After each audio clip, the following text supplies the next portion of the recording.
আল্লাহকে খুশি করার জন্য যে কোরবানি করছেন, মাঝে মধ্যে একটু অ্যাসিড টেস্ট করবেন। অ্যাসিড টেস্ট বলবো, ধরেন আপনি প্রতি বছর গরু কোরবানি করেন, এক বছর হঠাৎ করে ছাগল কোরবানি করেন, ছাগল কোরবানি করেন, আপনি বলবেন এই বছর তাহলে তো গরু গোশত দিতে পারবো না, তো আরো কয়েকটা ছাগল কিনে কোরবানি আরো বেশি করা যায়, তো একজন একটা বেশি করলে সমস্যা নাই।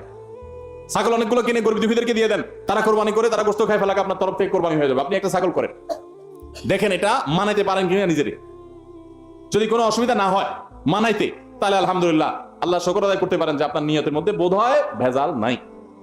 আর যদি মনে হয় না প্রতি বছর গরু দেই, এবার ছাগল দিলে কেমনে হয়, মানুষ কি বলবে, তাহলে বুঝতে হবে ডাল মে কুছ কালা নেই, পুরা হি কালা হয়।